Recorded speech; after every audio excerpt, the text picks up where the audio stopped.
African American history in Arlington, Virginia. A long and proud heritage.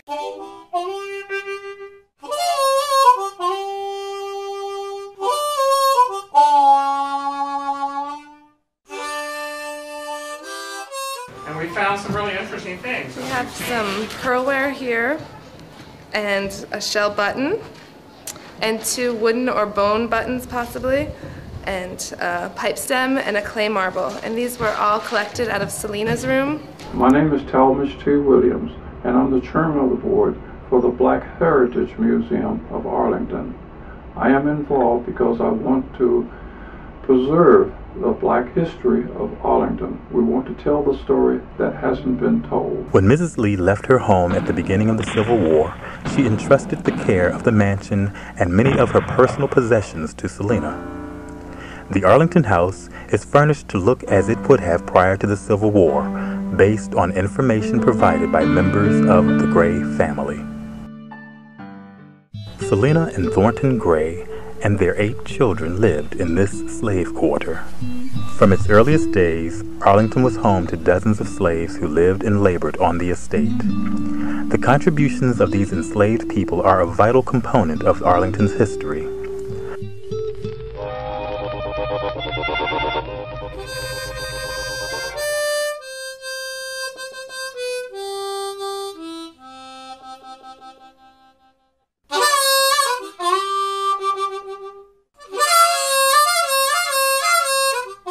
The Black Heritage Museum of Arlington has been working closely with Arlington House, which is the Robert E. Lee Memorial at Arlington National Cemetery. Together they have created an exhibit on slave life, which includes a model of Freedmen's Village, built by Howard University students. The federal government established Freedmen's Village in 1863 as a temporary wartime refuge for emancipated and fugitive slaves. Located on the grounds of today's Arlington National Cemetery, the former Custis Lee Plantation, it was intended to help former slaves adjust to life after emancipation. Freedmen's Village survived long after the Civil War, thriving for 37 years and sowing the seeds of Arlington's African American community. Houses were built, churches, a school, and hospital were established, and the government sponsored programs to give the former slaves the skills needed to succeed in a free society.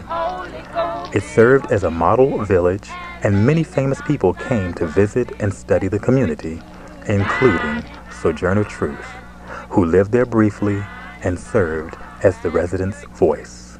In 1901, Freedmen's Village closed and the residents dispersed. Many stayed in the Arlington area, building strong communities centered on new churches.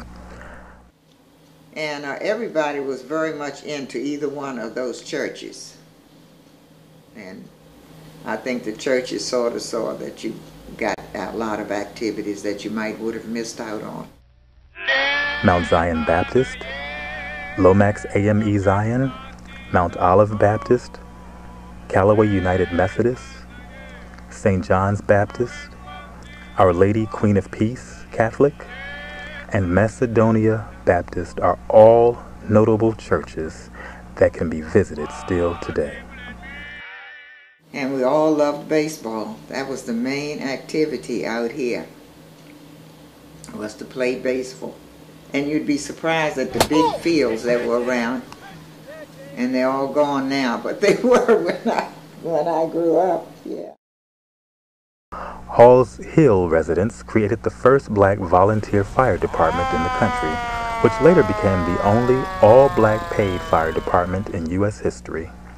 The Black Heritage Museum of Arlington website is the first stage in sharing the history of this journey to freedom. The site includes a wealth of resources, including lesson plans for teachers. The Black Heritage Museum of Arlington sponsors lectures, annual Black Heritage Month programs, and oral history projects. They have been identifying local collections of artifacts and photographs for future acquisition by the museum. A brochure on African American historic sites in Arlington has been created. The museum has been collaborating with the Arlington Convention and Visitors Service, Arlington Chamber of Commerce, Arlington Historical Society, and the National Park Service.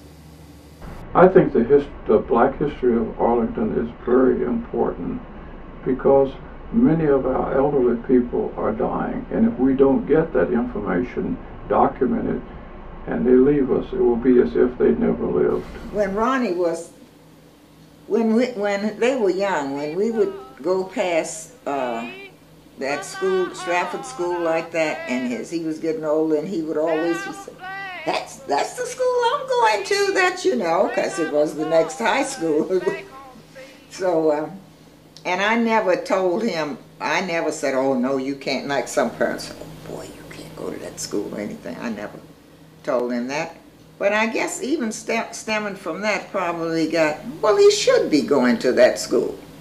You be proud of your liberty.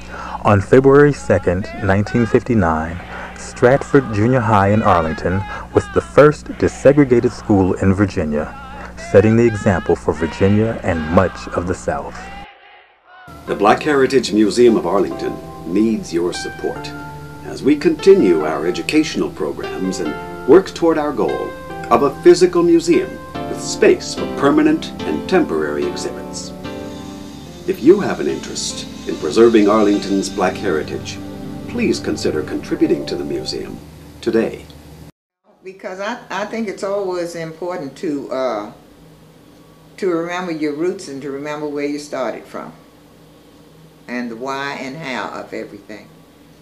I think that helps you in your later life, and it certainly helps other people as they are coming along if you keep it going. If you lose it all, then it comes to the time when there's a whole race who just knows nothing.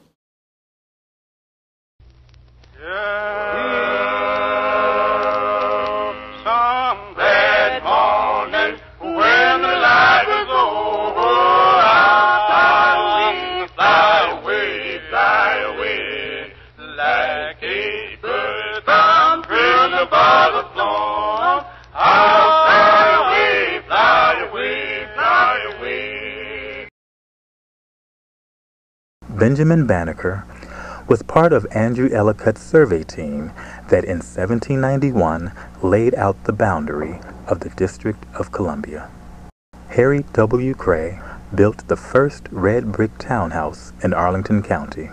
The modern-day blood bank resulted from the groundbreaking research of a young African-American physician and Arlington resident, Dr. Charles R. Drew.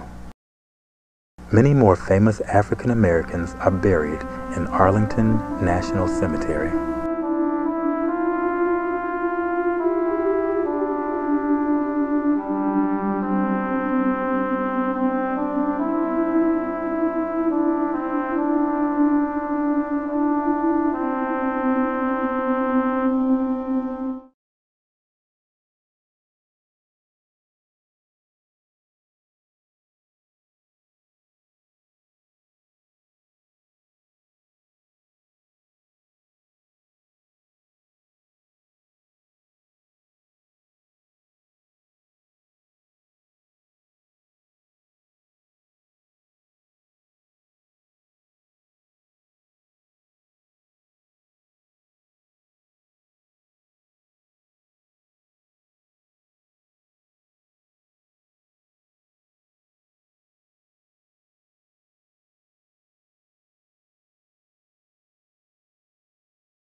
My name is Talmadge T. Williams, and I'm the chairman of the board for the Black Heritage Museum of Arlington.